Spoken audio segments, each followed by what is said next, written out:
След празничните трапези от последните дни, реших да приготвя нещо, което е без месо и е много вкусно. Спанак с ориз, запечен в тавичка. Накиснах 250 грама млечен ориз в топла вода за около 15 на минути. Имах във фризера замразен домашен спанак, бланширах го. Нарязах една глава стар лук на ситничко, която запържих в зехтин.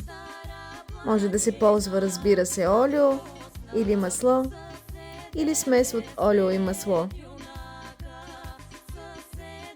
Добавих измития и отцеден ориз. Спанака отцедих и нарязах.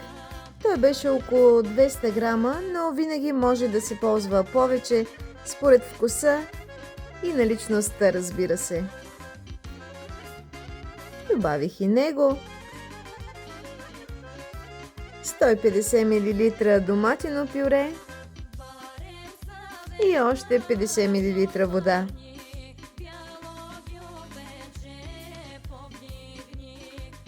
Сложих 3 лъжици домашен патешки бульон, който се беше желирал прекрасно в хладилника. Той придаде много хубав вкус на ориза.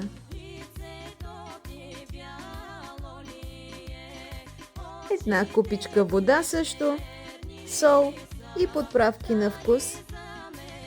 Аз сложих джоджен, едра щипка млян кимион, червен пипер и биовегета, но подправките, разбира се, винаги са според вкуса.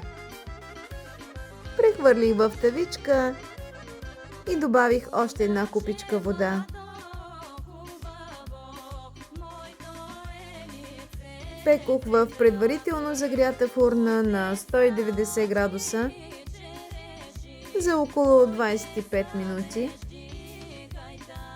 Разбърках веднъж към края на готвенето, когато оризът беше почти готов. Извадих тавичката и добавих по едно яйце за порция.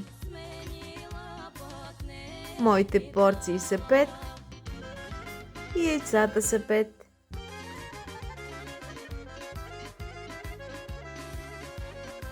Върнах тавичката във фурната и я изключих.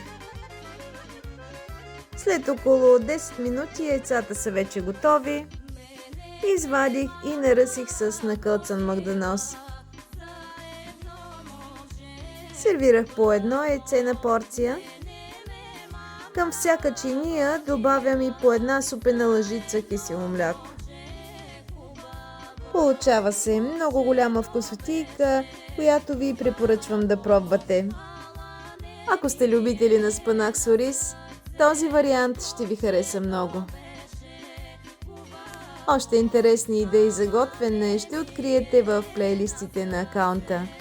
Хубав ден от мен!